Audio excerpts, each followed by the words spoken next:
thanks everyone for coming to this event. We're very lucky to have Sam Freedman and Dr. Julie Belanger here with us from Education Partnerships Group. Sam Freedman joined EPG in June 2018 from Teach First, where he was the executive director responsible for one of the largest teacher training programs in the UK. Before that, he was the senior policy advisor to the UK Secretary of State for Education, and was particularly involved in the development of England's academy school system, our PPP here, the pupil premium teacher training reforms, and creating a peer-led model for school improvement. Sam did his BA at Oxford University and has masters from Oxford and Birkbeck. He's a governor at Woolside High School in Tottenham and a board member of the Teacher Development Trust. You may also know Sam from Twitter, where he's a big UK politics expert. So if we get bored of PPPs, then he can tell us all about what's going on across the road. Dr. Julie Belanger joined EPG in 2018 as the Associate Director for Research and Evaluation. Prior to joining EPG, Julie was at RAND Europe, where she developed the education research portfolio and led multiple studies ranging from large-scale international surveys to rigorous process and impact evaluations, including RCTs.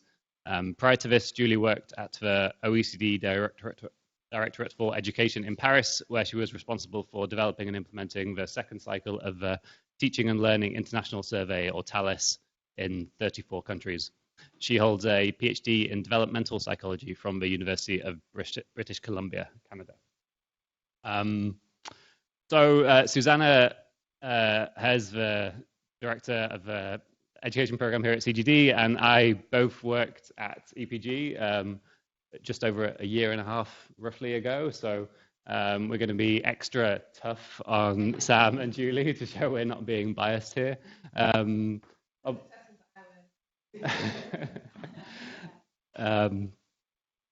Obviously, PPPs are a controversial policy area with some strong opinions, and so we hope that we can get an overview here, somewhat more dispassionate and evidence-based of what's happening with PPPs around the world, from the tiny PPPs with 100 schools in Liberia to the huge ones in places like Punjab with 10,000 schools. It's a big phenomenon in global education. Even bigger is the rise of private schools in low and middle income countries, and it's a really big policy question for governments about how they should think about engaging with these schools. So we're delighted to have you both here and looking forward to hearing what you have to say. I'm supposed to talk into this, which I'm presuming is not just a practical joke to make me sit like this for the entire time. And it is particularly nerve-wracking talking in front not of just such a distinguished crowd, but also the people who did both of your jobs before you did. But we'll do our best. And as Susanna says, all successes are down to her and Lee, and we've just carried it all on. So we are going to talk about today. We're going to just say a little bit about EPG for those of you who haven't worked for us and don't know us so well, and what we do, and a bit about some of the projects we're working on at the moment. Then I'm going to talk a little bit about types of PPPs and how they differ. Again, some of that will be familiar to you, and for others that might be a bit newer. Then Julie is going to take over and talk a bit about the evidence base on PPPs and what we know about them at the moment. And then I'm going to come back at the end and talk a bit about some challenges.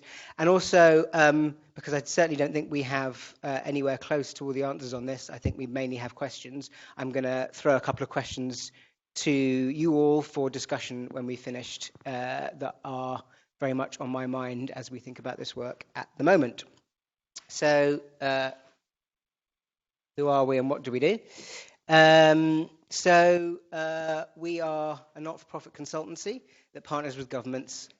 We are part of ARC, a UK charity that runs 38 schools in England and does a number of other things, ventures in England around teacher training and curriculum. There are two international ventures that are part of ARC, one of which is Global Schools Forum, represented by Ashley here today, and the other one is us. And our business model is that we try and find government partners who are genuinely committed to system reform, who are interested in partnering with us, and then we identify funding to sort of follow through on that project. I've put in that sort of blurb about us and what we do, strengthening policy, regulatory environment, and help governments think about school improvements, but particularly this sort of idea about designing appropriate policy solutions and an accurate understanding of system capabilities. I think, having come from a very UK education background last year, one of the, I wouldn't say complete surprises to me, but that I have been somewhat surprised by the sheer gap between expectation and reality in so much of policy development in systems reform in so many of the countries in which all of us work. And when it comes to whether it's thinking about curriculum or whether it's thinking about accountability, being realistic about what's actually possible seems to be so much of the battle at the moment when thinking about policy design. Right, I'm going to say just a bit about some of our current engagements. These are the countries we are working in at the moment. Ghana, Uganda, Cote d'Ivoire, and South Africa are our sort of long-standing engagements where we've been for at least 2 years. South Africa is our longest-standing current engagement. Some of the newer countries that we've recently started working in, Sierra Leone, where we are doing a big mapping study for the government on the roles and responsibilities of different actors in the system.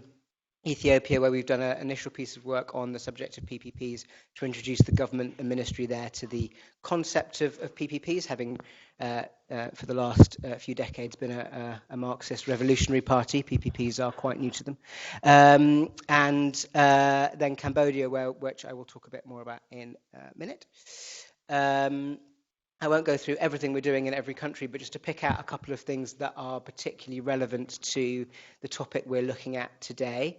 In Cote d'Ivoire, one of the things we're doing is helping the Education Ministry review their secondary subsidy program. They have a very large secondary subsidy program as part of their attempt to increase access at secondary, where they pay a subsidy to private schools. However, they have somewhat lost control of the cost of that policy, and have asked us to support them in thinking about improving its efficiency and effectiveness and equity, because the research we have suggests that it is being primarily used by people who could potentially afford to pay at least some of the costs of private education themselves. In Ghana, one of the things that we've been doing is working on a contract management public-private partnership for a couple of years. I'm assuming this is Chatham House rules. Is it Chatham House rules, or can I assume that? Okay. I think it's just worth saying, like, we are still working on that, but it's one I'm going to want to come back to when I talk about the politics of this a bit, because the politics around that, it's sort of not completely on hold, but it's been definitely delayed by a difficult political environment. So I'll come back to Ghana later on. Then moving on to, is it clicked? Yeah, there we go. In Uganda, this was before my time, but EPG did a lot of work on their subsidy program, the 10-year sort of subsidy program that the Ugandan ministry had, and made policy recommendations, which were then summarily ignored by the Ugandan ministry, who are now in the process of closing that subsidy program, although they are showing renewed signs of interest in PPPs and the potential of using the private sector. In Cambodia, we are at the beginnings of an interesting project working with a not-for-profit group of schools that their business model is to hand over schools to government over time, so that they can spend their fundraising on building new schools, and we are proposing to work with the Cambodian government to develop a mechanism for actually transferring schools into the state sector. So this is a kind of nationalisation almost, rather than a PPP as such, but it still requires close partnership between a set of non-state partners and government. So it's a I think unique but certainly very interesting type of PPP model that we're looking at in Cambodia. Sierra Leone, at the moment, we're at very early stages and we're doing a sort of very broad mapping exercise. Although they are, again, the Sierra Leone system, 80% of young people are educated in non-state schools, and there is a big subsidy program that is, again, quite haphazard and inefficient. So it may be that we end up supporting on that. Ethiopia, we did a short project on introducing them to PPPs. We're hoping that we're able to pick that up again soon with the ministry there. And finally, in South Africa, there has been a small PPP in the Western Cape, collaboration schools that we have been supporting for the last 4 years, and we're involved in setting up, and is still in sort of pilot phase at the moment. But the ministry there have ambitions to scale that up significantly in the future. So again, quite an interesting example of some of the challenges and successes you can have with this type of policy. Right, moving on to types of PPPs and how they differ. Broadly speaking, and I'm simplifying for the sake of not talking about this for hours, we think there are 4 types of PPP that governments can look at depending to a degree on their objectives, their context, and their current status quo. The first is a contract management model, where essentially you take state assets and allow private operators to use those to provide management of schools. This can be pretty narrowly defined, so simply providing management support whilst having to operate within the national curriculum with government teachers and with all other government regulation in place, or it can be quite broadly defined where you simply hand over schools to previously state schools to private operators and with quite a lot of autonomy. These tend to be certainly the ones we've worked on have tended to be fairly small. However, they can be very significant. The UK model, or the English model with academies, being probably, in the developed world at least, the biggest example of a contract management PPP, where now the big majority of secondary schools in England have been handed over to non-state operators. Then you have a subsidy model whereby you take existing private schools or allow new private schools to open and simply subsidize them for providing education to pupils who might not otherwise be able to access that education because of cost. Again, these can be quite narrowly defined, and you can put quite a lot of regulation in place to allow a school to access a subsidy, or they can be very broadly defined and you put very little regulation in place and simply pay for places and don't worry too much about quality or equity. Vouchers are very similar in a way to subsidies. It's simply that the subsidy goes direct to the parent rather than to the school. So from a political point of view, they can be presented in quite a different way and can look quite different, but ultimately the effect is very similar in that you are allowing parents to go to a non-state school and have the costs of that subsidized, whether the money goes to them directly or to the school. And then infrastructure and services, which are sort of more conventional PPPs that in many countries, although not all, have been fairly standard for quite a long time, whereby you simply contract private companies to do a lot of the non-educational, non-teaching and management side of school provision, whether it's providing school meals or textbooks or buildings, or maintenance of buildings.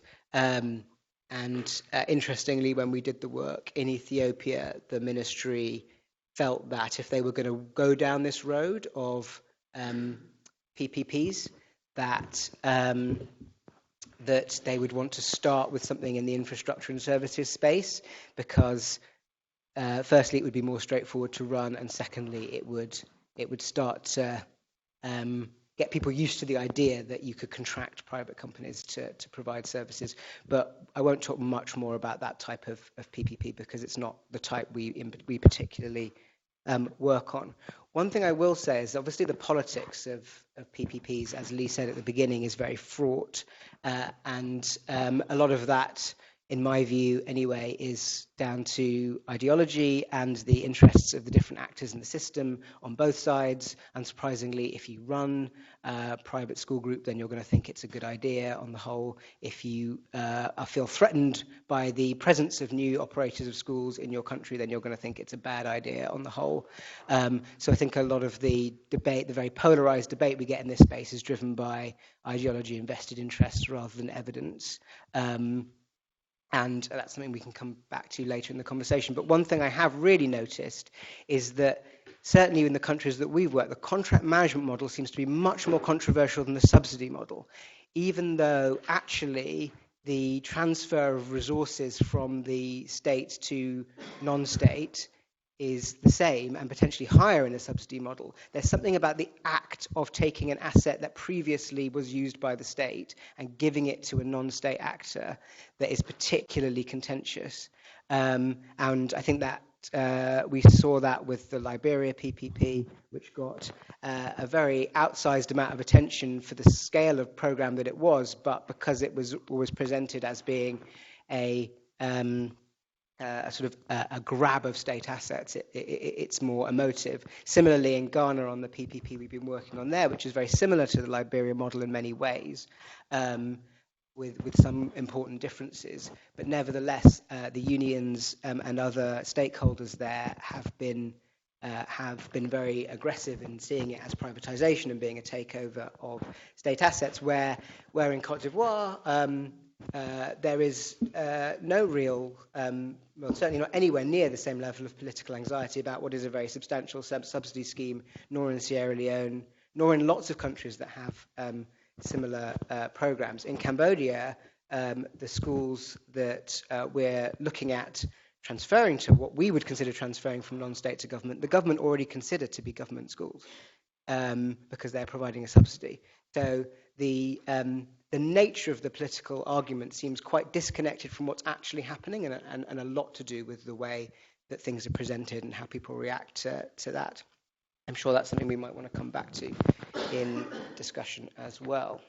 And then this is a slide that Susanna and Lee might recognize, but has just looks at a range of different PPPs that have happened around the world, just to show how different they can be in terms of the level of regulatory oversight and the way that they're structured. They can be very, very private, as the Uganda secondary model was, where essentially a subsidy was being provided to more or less completely autonomous schools. They did have to follow the national curriculum, but beyond that, they could pay teachers what they like, they could be selective, they could charge top-up fees.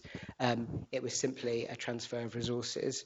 Right the way through to the Liberian model, where it was a very public PPP, with the government still maintaining, at least in theory, a lot of control over how that model worked.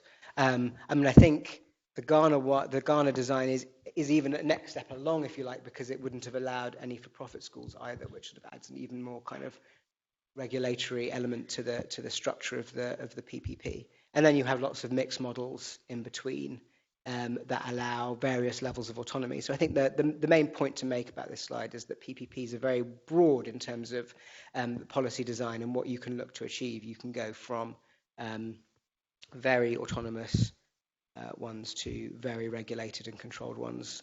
I'm now going to hand over to Julie, who's going to talk about the evidence base to date.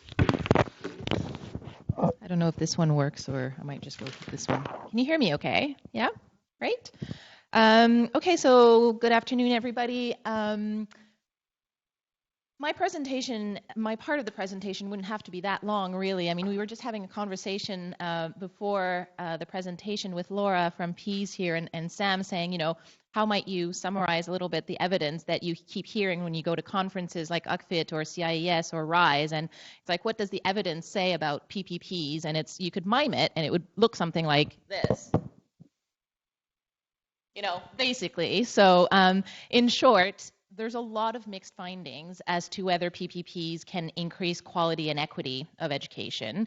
There's generally more agreement in the literature that PPPs can increase access, and I think Sam was talking a little bit about the politics behind the subsidies schemes versus the contract management and subsidies. I mean, in essence, the big goal is to give more access to people, and there is actually evidence showing, and I'll speak about some that works, but then pushing that evidence a little bit further about, does it do it in a cost-effective way? Does it do it by increasing equity? Does it do it by increasing quality? And that's where we see a lot more mixed findings in the literature and a lot of huge gaps, I would say, especially with respect to finding high-quality research that takes into account the context and the politics of the situation as well.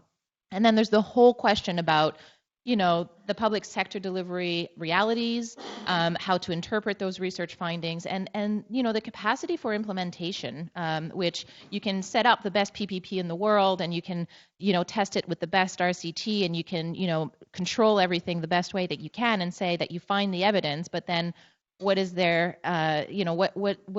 How can you guarantee then that the ability to be able to implement it properly is there to actually scale it? So a lot of things to consider when you look at the research literature out there. So there's, I guess, two big sources of research that I wanted to highlight today. And again, this is something that Susanna and Lee will be much more familiar with than even I am.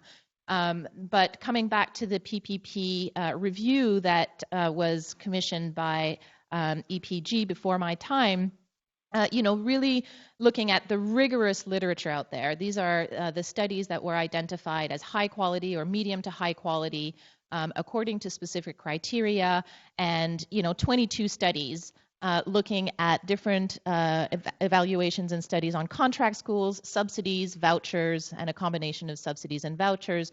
I mean, 22 studies is not that many in the grand scheme of things. And the dates for this review were, I believe, from 1990 to 2015. And so it's a large period of time.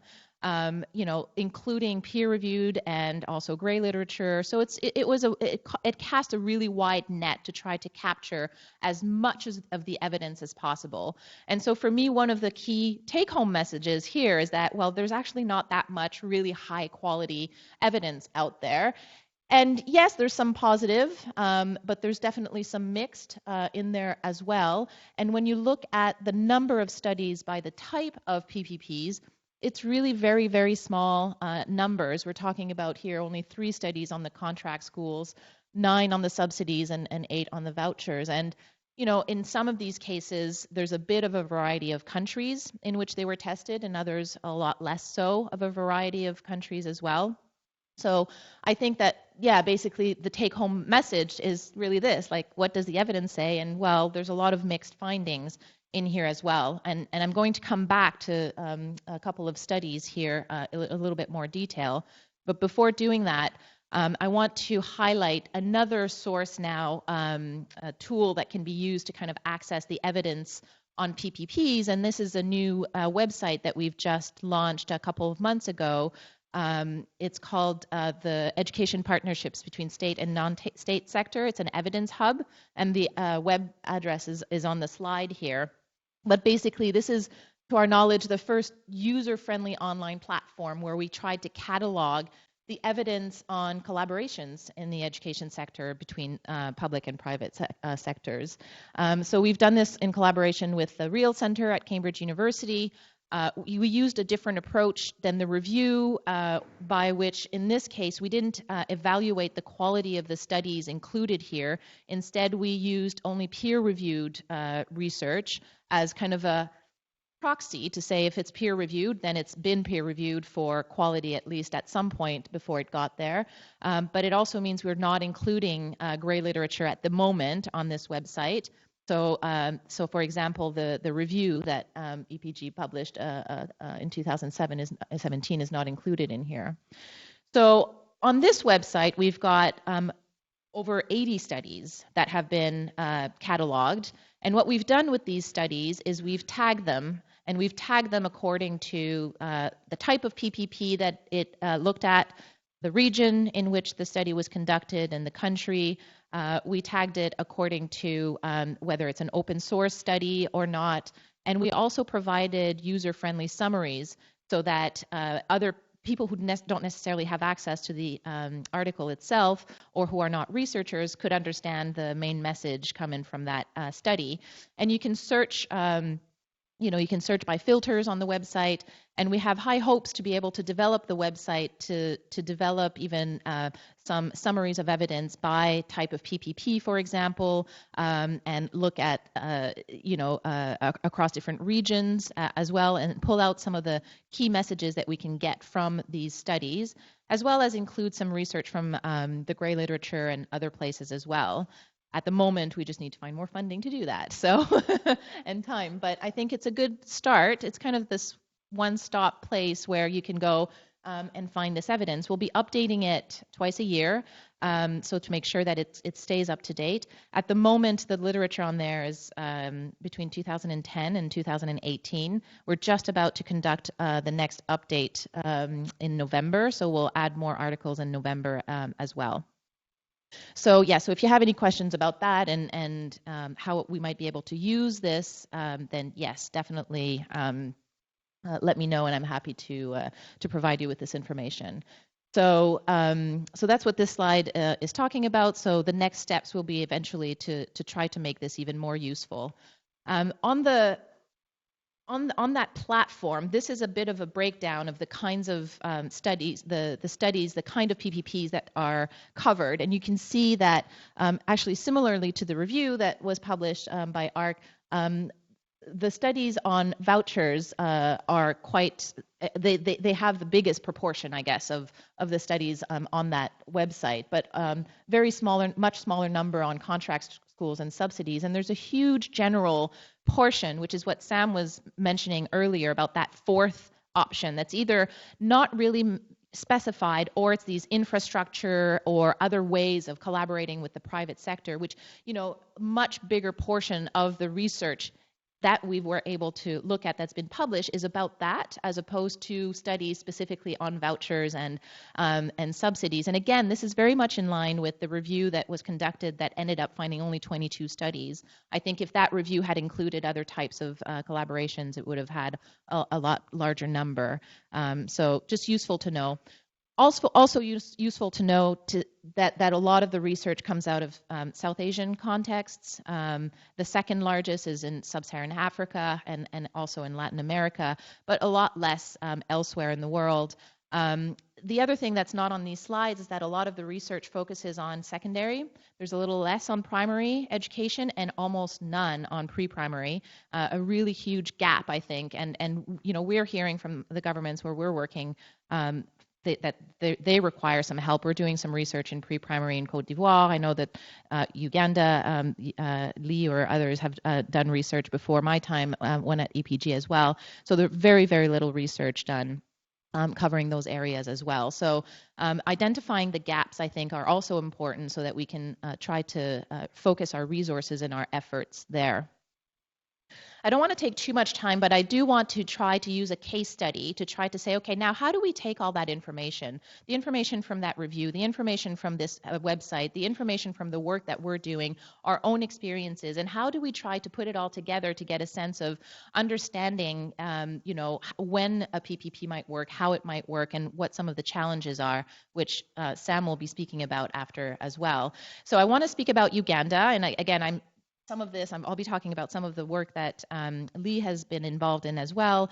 And in Uganda, since this is the Universal Secondary Education Policy that started in 2007, that prompted this PPP, and the PPP was a subsidies program to pay for giving access to more students in the country. to cover for that, the need, because it was universal secondary education. So it grew really fast. Between 2007 and 2016, the number of schools in the program grew from 300 schools to over 800. Covering about a third of the students enrolled in secondary schools. And I mean, that alone shows that the PPP was successful, I guess, when we're talking about access. A lot more kids got access to secondary education after this program started. And the recently published report by James O'Donoghue, and Lee was a co-author on this as well recently, showed that this was done in a very cost-effective way, so that it was actually cheaper for the government to do it through this subsidy program than to open their own schools. So definitely, again, as we mentioned before, that the evidence on access has been quite strong on this.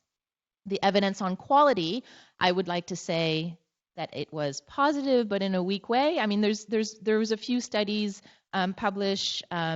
Barrera-Ozario in 2016 looked at the impact and looked at randomized control trial, and there was a slight, I guess, advantage. In my view, it's a small increase in terms of mathematics test scores and English and biology, but I think it was moderate. There's, I think, Lee, you've done some analyses as well on this, looking also at the PEAS school, and there's the study that was the EPRC study that looked at the PEAS network in Uganda as well, to look at how these schools were performing, and again, some kind of promisingly positive findings, but definitely, I wouldn't say overwhelming evidence showing that this was increasing quality of education. So definitely in my view, more mixed findings on quality than on access. And then you bring in the politics and all of this, and then no matter how much of this gets published and disseminated for reasons that are potentially separate for potentially from the evidence, the government has decided to phase out the program. And this was due to implementation challenges, the perception there was weak accountability in the system, and also, pressure, ideological or others, to expand the public delivery of education. So, no matter how much of this evidence you want to gather and collect and disseminate and try to understand better, there's always those kind of that tension with the politics and the realities that we have to consider. And so I think it's useful to take a closer look at these kind of individual cases, thinking about the context and the politics in order to better, I guess, interpret some of the findings and try to make use of them in a way that will have more impact. So I'm going to hand it back over to Sam for some challenges here. Segue. A little bit distracting to be looking at pictures of you reading Susanna's tweets on your phone. It's like she's tweeting about me, and I'm reading her tweets, and then I'm looking at those, and it's very meta. Very modern. Right, I'm going to talk a bit about some challenges, and then I'm going to throw a couple of questions open to us all to talk about. So I'd say the first thing, sorry for the slightly wordy slide here, the criteria for success. You need to have dialogue at two levels of the ministry. So I think this would go beyond PPPs into all of our work around policy. It is important to have ministerial support and buy-in to what you're doing, and make sure that they're understand what the real value that PPPs can have. I think often the initial conversations that you have with ministers is, how's this going to bring more money into my coffers, which isn't what PPPs are about. It might save you money when you're delivering public services, but it's not about sort of investors coming in and throwing money at you. And you need to have their kind of engagement to drive the necessary process across the ministry and to ensure people sort of care about it at every level. But you also need the middle management and technical teams within the ministry to understand all of those things as well. There is a risk that if you just have ministerial buy-in, that's quite shallow level of support, and then if that minister either goes or is distracted by some other exciting project or crisis, you then don't have anybody to help you drive the project forward. And it's arguable, if you've only got ministerial support, that you haven't got the real governmental interest in doing this that you need for any policy project to be successful. Equally, if you just have some interested middle managers or civil servants who you're working with and who are getting to grips with the technical side of things and helping with the design and creating something exciting, but you don't have the ministerial buy-in, then equally you will not progress very far. I think the South African Collaboration Schools PPP is quite interesting in this regard because of the stage we're now getting to at the moment, where we're sort of almost towards the end of a pilot that's been run with a small number of schools, where we've been supporting 3 operators to run 10 schools. And the Minister, Debbie Schaefer, has been very supportive from the start and has just been re-elected and given another term in the same office, which is great for the stability of the programme. And there has been middle management and some technical engagement, but most of that's happened outside the ministry. There was a sort of separate agency set up to do a lot of that, and actually that has meant, I think, that the ministry themselves have not necessarily understood some of the challenges with the policy at lower levels, and have therefore done things that have gone against the interests of the policy. And I think for that programme to be successful in the long run, it will need the sort of development of the policy to be fully integrated into the ministry. And I think that's probably true of other PPPs around the world, where you've seen a lot of the actual implementation hived out to third-party organisations. It makes the PPPs more fragile, even if you have that ministerial support. So that's kind of one important thing. Then we've got a sort of set of success criteria for a successful PPP in the education world. I think these are mostly fairly self-explanatory, and people can read them. You need the kind of government support, you need a shared objective in what you're trying to do. That's true of any policy that you're trying to do. You need a clear implementation framework. Stable funding, which is a big issue. I mean, Liberia, I think, obviously was funded initially by a group of philanthropists. That money is coming to an end. The government wished to continue with certainly some of the organisations that have been involved in that PPP. Where the money is going to come from is much less clear, and that obviously makes the whole process significantly less stable and risks sustainability. Ideally, you need a strong non-state sector to start with. If you're going to either rely on them through a subsidy process or try and bring them in to run previously state-run schools, you want people who actually are able to do that job. And that's been a challenge for us in a lot of the ones we've worked on in South Africa. Again, we've really had to grow in the Western Cape a group of operators capable of working within a PPP. We've done a lot of direct support to those operators, and there are still plenty of challenges around their ability to grow that program, because there wasn't really an existing pool of organisations that could do this, or at least who weren't attracted by the offer. So that's a big challenge. And then ideally you have good data as well. Accountability and regulation are critical to the success of a PPP. If you do not know how schools are performing and you are not able to regulate them, you do not have control as a ministry of quality or equity considerations. You have no means of driving quality through those schools, nor do you have a means to check that the operators are behaving themselves. It may be in their interests to cream skim wealthy or high attaining students. It may be in their interest to charge top-up fees. If you're not regulating properly, you can get a lot of bad practices built into the system. Now, this list is a kind of a theoretical list. I'm not aware of any low-income country that would meet all of these criteria, or middle-income country that would meet all these criteria. I know very few developed countries or high-income countries that would meet these criteria either. England certainly didn't when we did the Academies programme here. I was racking my brains. I think you could argue maybe Holland and Denmark meet all of these criteria for their very, very long-established, sort of century-old plus PPP programmes, because they're so deeply ingrained now in the way the education system works in those countries that you could argue they meet all of these criteria. And I think probably the UK is now moving in the right direction, and some US states as well. But it's extremely difficult to meet all these criteria, and almost impossible to do so in the short term in low-income countries. So given that, my questions to the group, and these are ones I'm genuinely thinking about. These are not ones I've got a strong answer for at the moment. Are these? Is it harder to regulate non-state schools than state schools? Is it more difficult?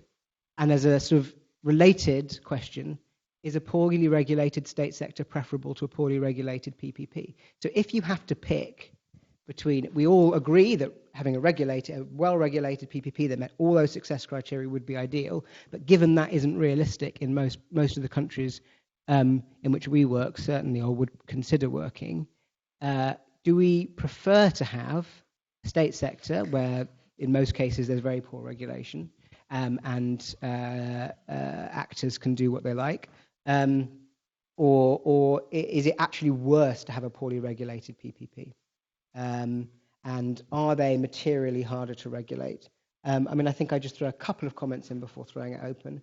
One, I think we can be fairly confident that when it comes to access in secondary or pre-primary education, where there is still, obviously, we're a long way from universal access in many, many countries, that a poorly regulated PPP can still increase access because it is cheaper to run than building lots of infrastructure.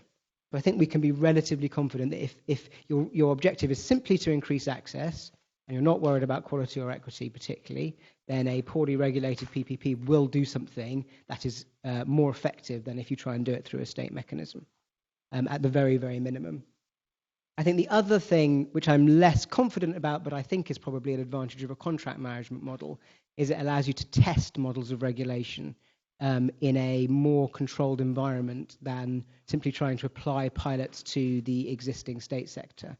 So in most countries, certainly where we've worked, and I think generally this is generally true, one of the biggest problems with regulation and accountability of the state sector is a disconnect between national and local administrations.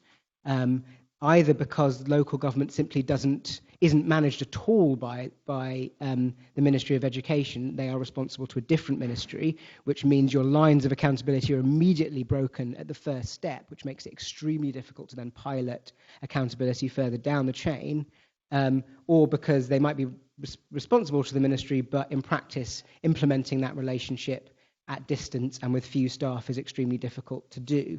So given that, it might be a way of testing and introducing ideas about accountability and regulation into a system. If you have a small pilot contract management PPP, that allows you to test things out. It may also allow you to test out different approaches to school improvement and so on as well. So I can see, from my point of view, that both from a sort of access point of view and a test and learn point of view and an innovation point of view, it might be beneficial to have PPPs even in situations where the context is not ideal. But I think this question of what is the minimum standards required in a country to make it a desirable thing to even try to do is a question I would like to discuss. So thank you very much.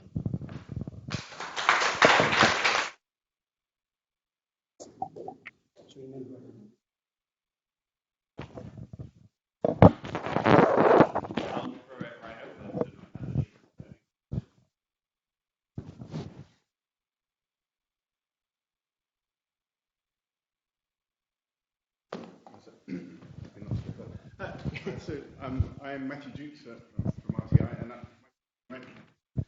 I'm naive because I know less about the literature than most people around this table. But I see people discussing the issue of do PPPs work, and I always find that question sort of strange and slightly intractable because it's such a complex thing.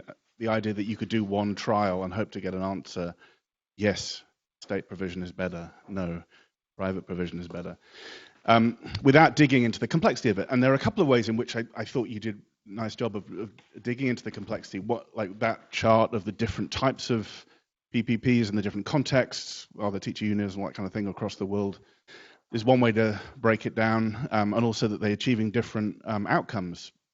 And that's also another way to think about it.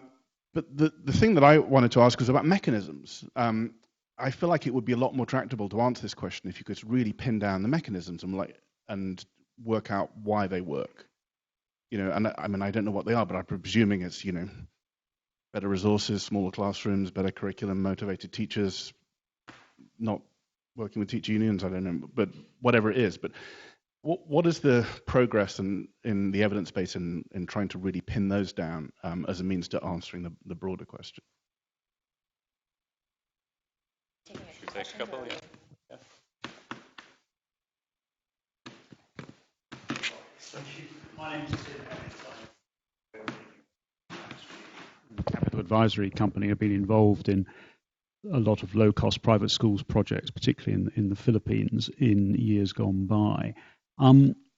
What always interests me about this stuff is we here go to these other countries with our DFID contracts, our World Bank economists, and we export regulatory frameworks. Basically, that's a big thing that we do in the developed world. And then a lot of the officials in developing emerging economies have all studied over here and elsewhere, in Australia and in New Zealand and so forth. And the starting point is always we have to regulate the education system.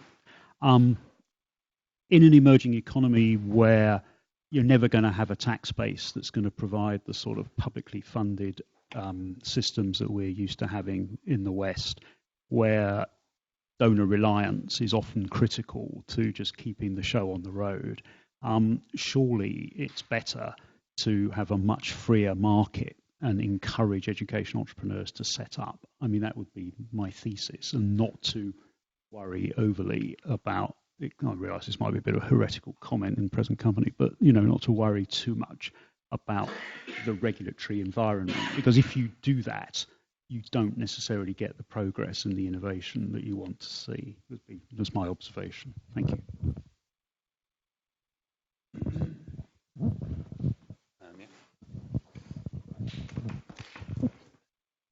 Hi, I'm Cathal Long. I'm a researcher at ODI. I don't work on education, I work on public finance, but and most of my questions are related to Uganda, where we have a technical assistance program working on intergovernmental fiscal transfers, which is how the education sector is publicly funded.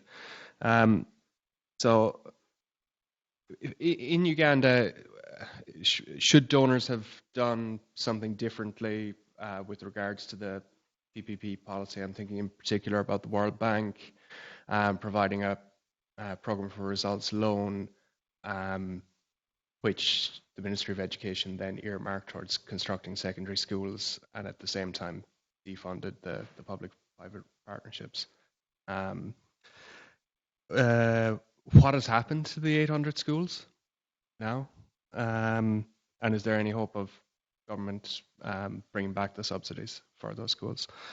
And a more general question then, not specific to Uganda. When you speak with government partners about equity, how easy or difficult is it to achieve consensus about what equitable outcomes mean? Say those three. So one on what are the mechanisms, one on just to throw the free market open, and one on Uganda. I'll start. I'll let you finish. So if I start off with the question about the mechanisms, that's kind of, you're asking the question about really what's the theory of change behind this? What's behind those arrows that we think it's going to lead to change? And I think it depends on the type of PPP. It depends on what the outcome is going to be, and it comes right back to Sam's question about what are those minimum requirements to make sure that those things can happen.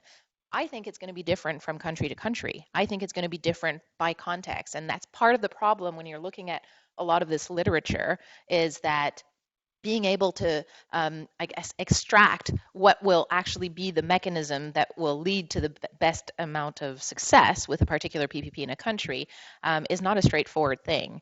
I think one of the things that keeps coming up is, and it actually comes back to the idea about the regulatory framework, is this underlying idea of accountability and of ensuring that there's a way within the system to make sure that people are accountable to the right people, and that it's not going to be too much of a free-for-all. It's not going to be too much of a situation where there's going to be stronger people taking advantage of less strong people, and or vice versa. So I think that the strength of the accountability system that is in place and that can be strengthened is, I think, an important mechanism by which you can ensure that a PPP would be successful. But I think it absolutely depends on, are you looking at access, are you looking at quality, and are you looking at a subsidies versus a contract management? I guess my question was specifically, isn't focusing on Yeah, advance the yeah, evidence yeah. just more. I completely agree. I think that that's part of what's missing. One of the research gaps, I think, is on there, and I think that the rise, that kind of the rise agenda of research attempts to get to that a little bit as well. It's still theoretical and I think out of context in many places, but I do think that that's a big gap at the moment, and I guess that's partly why I disagree with this idea of the letting the free market take over in these contexts as well. And just a quick comment about when speaking to governments about how much agreement we have on what equity in outcomes might mean. I think more and more questions about going away from access and going toward quality are becoming important. In fact, I have more experience in the Cote d'Ivoire program because I spend more time in Cote d'Ivoire than any of our other projects, and have spoken to the people in the ministry there. And when they're talking about, the issues that they're having with their subsidies program, and it's exactly because they have no way of actually ascertaining if the quality of the education follows from the money that they're spending in there, and they have no real way of knowing how to measure that. And so, we've been in discussions with them about student outcomes, and there's been some work that we're doing on developing a value add measure and incorporating that in the system, and the kind of revamping a little bit the inspections and all of that. But I think that the actual conversations about what that means, what does it look like a student who actually has had good quality education, is not something that's, in my view, that clear in that context.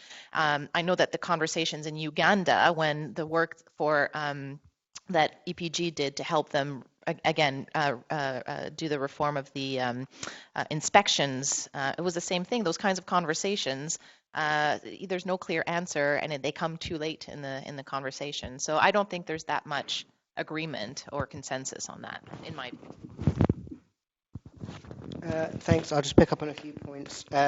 So in Uganda, I think one of the big lessons out of that work, certainly for me, reviewing it sort of retrospectively, having not been directly involved, was that if there'd been a way of ensuring the government got more credit for it, it would have survived as a project. Because of course, there in Uganda, not being a, how can I put this, a conventional democracy, that you don't have the kind of union and ground up political opposition. It was the government and the president himself who felt like, I will get more political credit for building a bunch of new schools than I will get for this program continuing to exist, as far as I can, at the very most simple level. So I think, collectively, I think the community of interest in this could have done more to pursue that. And it certainly didn't help that the World Bank gave them a large loan to build all the schools. They are now building the schools in all the wrong places, as far as I can tell as well, which is really also unhelpful. Which goes back to, I think, the point that as they are building the schools in all the wrong places, they are going to still have the same problem the subsidy program was designed to fix when they finish building them. I would say that I didn't set out. No, it was used for that. But they were not able to hold firm with their. No, that's fair. But we're going. So I think there is now a renewed interest in PPPs, that they're not going directly back to the subsidy program. But the problem will remain. So there will still have to be a mechanism to fix it. Laura's probably better speaking to what's happened to the schools that have lost out on the subsidy. On the sort of question about, do we just, is regulation actually a bad thing in when you've got underfunded systems where you just need something to happen. I mean, I think I take quite an actor-based approach to policy generally, and think about the incentives of actors in the system as being the main driver of how you think about policy design. And if you have a very free market, it's reasonable to expect that most people who then enter that market will not have a purely intrinsic motivation for doing, a purely intrinsically positive motivation for doing that, and will have other interests that they want to pursue, including making money, and that will lead to a loss of quality and equity. Now, in a situation where you simply want to improve access and you have a crisis and you just need to get more school places, that might be a trade-off you accept. But I don't think it would be a trade-off you'd want to accept for very long. And ultimately, government regulation will be required to get to a point where you can have where you can start to build quality and equity into the system. And then finally, the question about mechanisms. I mean, I totally agree in terms of research, but also I think it's really important to get that question of mechanisms into the initial conversations with ministries around design, because if you just think, I've heard about a PPP, they are a good thing. What is it about a PPP that you think is going to be good? Because that will determine the design, like whether you go for contract management or subsidy. Or if you think it's management that's going to drive it, then we should focus on getting great operators in, because that's, if you think it's just about increasing numbers of places, then let's go for everybody. So yeah, it's definitely a question for research, but also for design. I'm going to start with questions. Which is that I've always thought one thing about a PPP is that it at least makes this relationship between the state and the school very explicit, because you have to write some kind of contract. Whereas, state schools don't necessarily have any kind of performance agreement, contract-like arrangement with the government. So, there may be big picture objectives, and there may be kind of this understanding that you're teaching these kids the curriculum, but there's no, the regulation of that is very weak. At least when you set out to create something new, then you have to write something down, what we're expecting in return for this money. And maybe, I don't know, that's very different, right? Maybe that's not necessarily better, because maybe you can't contract for everything that you want them to do, and maybe you encourage them to game the contract, to cut corners by writing it down. I don't know, but that's I think an important part of that. Question? Yeah. I guess the second one, I think, is a really interesting that way before. I guess kind of the third dimension is no state sector preferable to a poorly regulated. So in places where the private sector is literally coming in and creating, which I think it did to some extent in Uganda, versus displacing kids who are already in private schools paid for by their parents. I'm sure he knows the answer to that. I think I find the argument for PPPs at secondary level really compelling, because we know there are still huge access requirements at secondary, which there aren't at primary. And I think I agree with Lee about the charter, actually. I think kind of having a charter between government schools and the government would be quite interesting, in the same way that you have a charter between government schools and charter schools. But I think it's also quite interesting to look at what else governments in developing countries do regulate and commission and quality assure. So schools aren't the only thing that ministries of education have to commission. They have to figure out how to get school meals and textbooks and ed tech and how to train teachers. And all of that includes thinking about picking certain providers they want and certain ones they don't want. So looking at sort of what they're good at generally, I think, is probably quite an interesting part of starting up a PPP. Have they singularly failed to commission school meals providers who've managed to actually get a school meal to schools at the right time and the right place?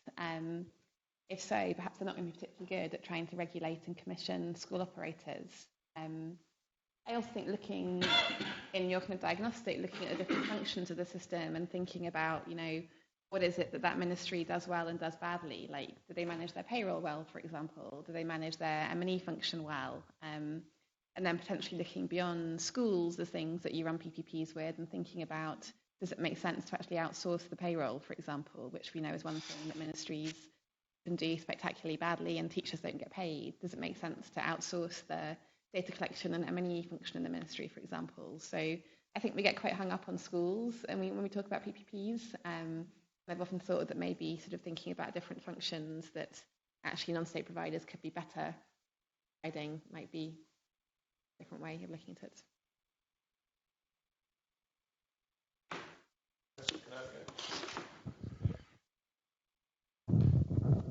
Thanks. Hello, everyone. I'm John Casson. Most recently, I was ambassador in Cairo and did a lot of work on the Egyptian system on system-wide school reform. And so I'm coming at this very much as someone that's been in the sort of high-level policy environment with the sort of ministerial discussion. I was in Downing Street before that, not as an educational specialist. But it seems to me, from the point of view of a policymaker, one of the potential advantages of a PPP system is not just the results and potentially improved performance in individual schools or even within the non-state sector. It's the system-wide performance. And I think if you look at the evidence on what's happened in English schools through the academies, obviously a lot depends on the academy and the academy chain, but you could make an argument that there's been an overall impact across the system because of the demonstration effects. So from a policy point of view, is there an advantage that you could discern in terms of diversity and demonstration that can be measured across the system? So maybe all the schools will then follow the good examples of performance and uplift the whole system. So then it might be difficult to disaggregate the non-state schools are outperforming the others. But is it possible? And is there any evidence in the literature about the kind of cross-system effect of having diversity and demonstration effect? And I suppose that, because otherwise the things that Sam mentioned, the 6 requirements of a perfect PPP, as you said, are eye-wateringly difficult for any system to produce. They're also, I think those 6 requirements would apply to just doing good policy almost anywhere, and they're eye-wateringly different in policy. So one of the attractions, I think, for a politician is something that takes out that years-long cycle of designing, measuring, improving, because you're just allowing some, as I understand, systems thinking is quite different from the way people talk about systems approaches in education, where I think in education people say we've got a very complicated system and therefore some intelligent actor at the centre of it all has got to think about every element of it and then design it perfectly. But systems thinking is about the system organically finding the midpoint between stasis and chaos to perform and sustain itself and to continue to grow. So having diversity and demonstration in the system might be the education equivalent of that, which would be very attractive to a policymaker to short circuit the technical complexity of designing and delivering in the way that we've been talking about. I'm not sure if that makes any sense. If it does, I'm interested to know what the answer is. I'll just jump in quickly just on this one, because you made me think a little bit about, thinking about cross-pollinizing, I guess, some of the impact that it might have at other levels. Think about the health sector, right? I mean, the health sector has been using PPPs for a much longer time, much less, I guess, controversial way. It's a lot more at scale, and it's a lot more. And so looking at the impact that it has in a sector like that, I think is helpful for the education sector. I often turn to the health sector to see, how their approach to evaluating different. And I think in this particular case, it is an lens that might help to where you're trying to get, because a lot of the studies, a lot of the cases that we have in education for PPPs are not at scale enough, potentially, except for maybe or in Pakistan and places like that to be able to say that, in the Western Cape, we're talking about how many schools, right? I mean, 10 schools is not going to be enough to make a difference at the system level in terms of this element of diversity that you're incorporating into the system yet. Maybe later, but I mean, about across different sectors and learn. Well, I don't know. I mean, I think we'd have to look at that. I don't know the health sector better than I do, but I think in many other instances, I found it helpful to look there. So that's why I'm thinking that. Just to add one point on demonstration effects. In between working at ARC and coming to CGD, I spent a year in Rwanda with the Ministry of Education, working for the Tony Blair Institute. And when Tony Blair came to visit and sat down with the minister, PPPs were the one thing that I didn't put in his briefing that he did bring up with the minister, because he, introduced the academy program here and still thinks it's a great idea, particularly for this demonstration effect reason that you can have a meeting test and you can show people what's possible. His institute doesn't do a lot of work in education, but it's somewhat growing, and he spends a lot of time flying around speaking to politicians. Do you think he should be continuing to promote PPPs? And why? Who answers the other question? I've always been a big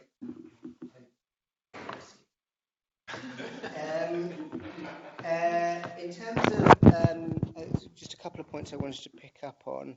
I think the point about looking at what governments are good at is really very well taken with all policy. Like, if you've got a ministry who can't even regulate school meals, there's not much point assuming in your policy design that they're going to be able to regulate a complex PPP. So again, that sort of goes back to realistic policy design, which is often a very difficult challenge. I mean, one reason why I asked that second question in the way I did is partly technically, it's just an interesting question as to whether that's true or not, but also I think it's a political question. I found this a lot when we were doing reform in the UK, and I've started to see it in other countries now as well, that any change project that you do, particularly if it's controversial, anything that then goes wrong with that is going to cause you huge political blowback, and is going to take up a lot of your time as you deal with people saying, these schools, something went terribly wrong in this school, and that's your fault because you introduced this program. They will never say the status quo is actually much worse. So, like, how you also have to take into account the fact that if it's poorly regulated, even if it's better than the status quo, it's going to cause you a level of political trouble that might not be worth your time. So that's just another sort of reflection on that question too. In terms of the differentiation effect, now I am very biased on academies. I can't pretend not to be because I was very involved in developing the policy. But I have always thought one of the problems in evaluating it is exactly this, that you can say now, after however many years, 15, 16 years of the policy in various forms, that there is no difference really between the performance of local authority governed schools and academies, but the demonstration effects I think have been very significant on the system as a whole. If you look just at one example, behaviour policy, the change in behaviour policy that the first academies that opened in some of the most challenging communities in England put in place, you now see it almost, not quite yet but the majority of secondary schools, whether they are academies or not academies. An approach to curriculum in the UK, in England, that's quite different to anywhere else you get in the world, I think, again, came from some of the early academy groups and some of the initial free schools, is, however, extremely difficult to prove. And I don't know what... Personally, I think they are. Again, that's a level of bias, potentially. But... I think it's relatively uncontroversial from the research that having consistently applied behaviour policy is important to be able to create the space for learning in a school. And I think we do have enough evidence to say that. The exact level of behaviour policy required, I don't think we know the answer to. As for curriculum, we could have a whole other session on curriculum, because I think the UK is, England, I say UK, it's really very specifically England, has gone in a very different direction to almost the entire rest of the world over the last few years. And I think there's going to be some very interesting comparative education work to do to look at the relative effects of our system versus other systems as we've gone, what is often called traditional, but I would say is more based on what we know about cognitive science and learning, as opposed to being based on our long-term ambitions for an economy, which is where 21st century skills and so on as an idea often comes from. So that's probably another section. Yeah. Peter.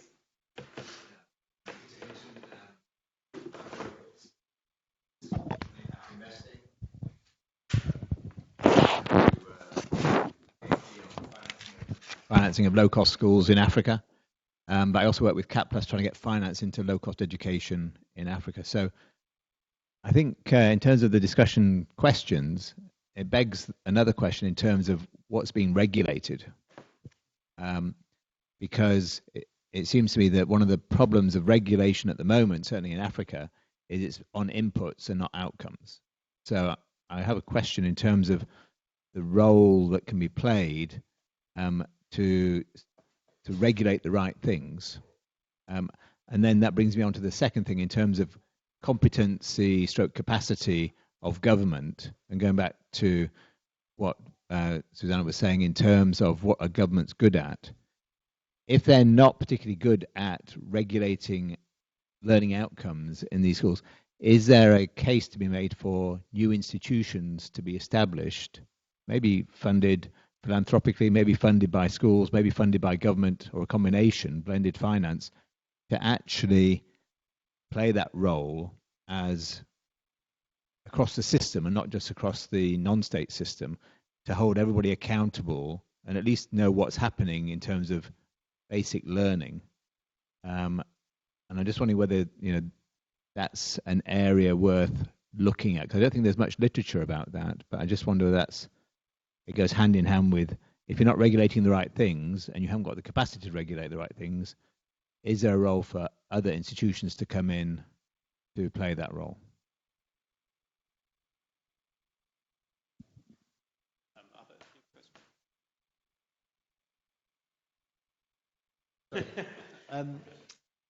I was wondering, in terms of the regulation, it seems from some of what you're saying that with the state schools, some of them are kind of over-regulated in some ways and under-regulated in other ways, and that one of the benefits of PPPs is you allow the central government to kind of sidestep barriers to reform, whether that's the local authority or whether it's teaching unions or whether it's the curriculum being old-fashioned or whatever it is. And if that's the only way to do that, then it seems like even if it's not working very well, it's got to be done and we've got to work out how to make it work.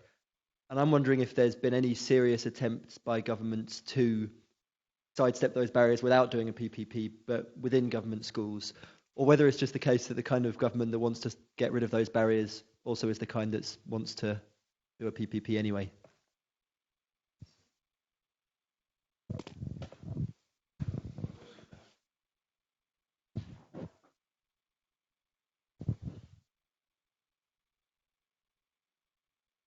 Thanks.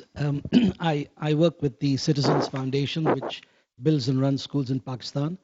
And on your screen where you had 500 schools against Pakistan, in fact, we participated in a model which is slightly different to any of the models that you describe, where Pakistan, or Punjab rather, put out 5,000 failed government schools, and we took over 255 of those.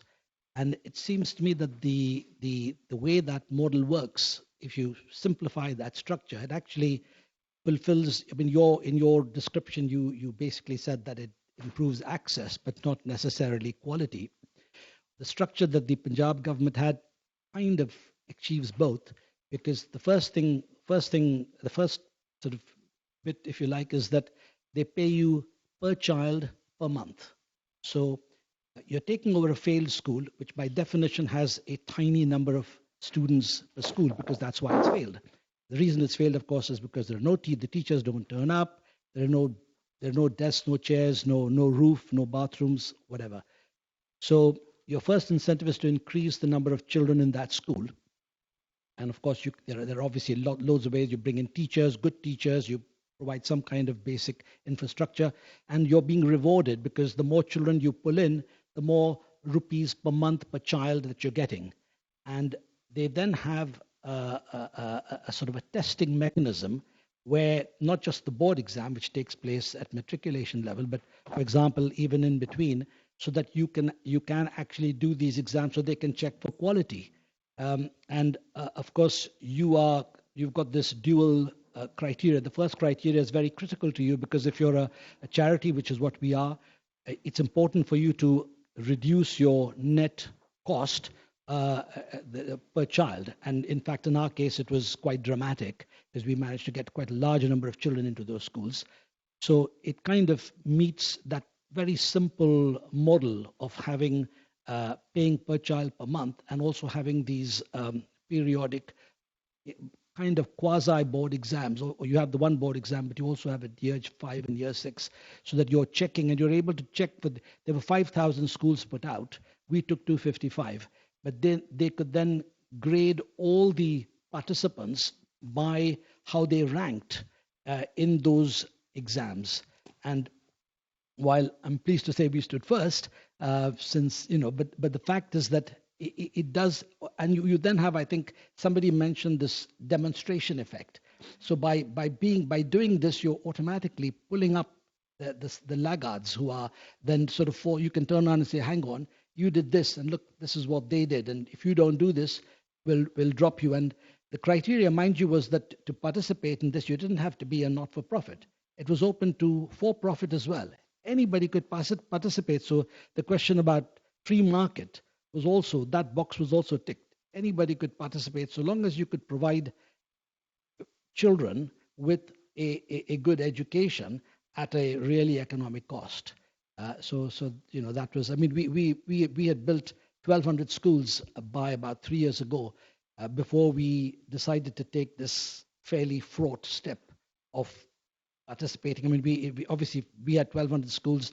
The government has 160,000 schools. There's no way that you are going to have an impact unless you take that fraught step and try to work with government. And I think in the context of Pakistan, where everything is devolved to the provincial level, I think we are now the only organization that is dealing with the education ministry in Punjab, in Sindh, in Khyber Pakhtunkhwa, in Sindh and Baluchistan. So any, the word you used was cross-pollinization, is basically taking, so we are the bee that is, if you like, going from ministry to ministry, so that's so slightly different to some of the models that you were describing.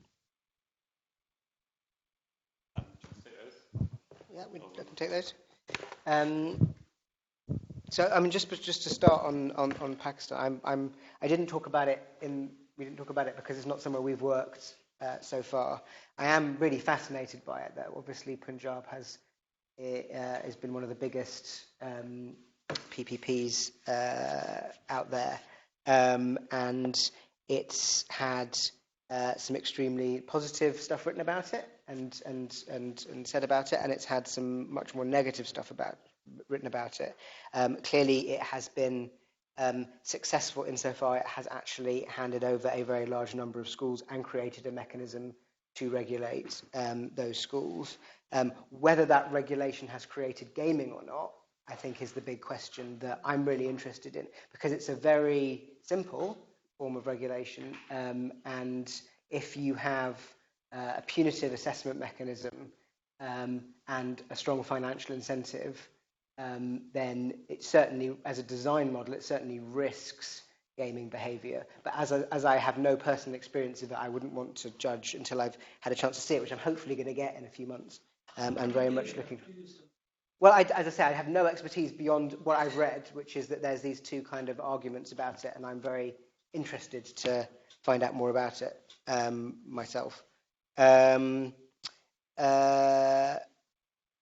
terms of, the question about sidestepping barriers in state schools in a different way, I can't think of any examples, and maybe others will have examples.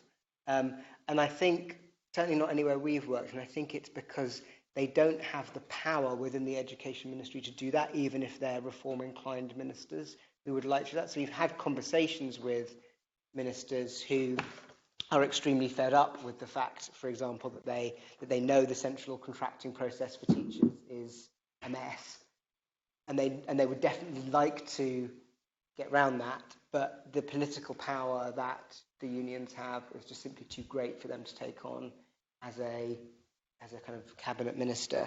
And likewise, as I said when I was talking, the barriers between central and local government are often so wide in terms of it reporting to a different department or just distance and numbers, that it's just very hard for them they don't have the levers to do that. This creates a kind of neat lever that allows you to try some of that stuff out in theory anyway. But it's a great question. I'd love to know if anyone else has got any examples of that. And then this is a question about what is being regulated. Yep, that's hugely important. We do a lot of work on regulation and accountability, sort of both within the context of PPPs and just generally around state schools as well. And a lot of the work we've done in Uganda and in other countries in South Africa as well has been about moving from quite compliance-based, input-based models of regulation to output-based education models of evaluation and inspection. You do need some compliance as well, though. I mean, you don't want to completely remove compliance, but if it's purely, the Ethiopian model that we looked into is pure strong compliance and input, and is totally not conducive to innovation and development. So, completely agree with that point. Whether you could have a body that actually did a lot of the accountability. I mean, you can definitely have non-departmental bodies that do the work. I mean, we have here. The question is then you just have to draw another line in your chain, because the ministry still has to have overall control of accountability and regulation. Otherwise, they're not state schools.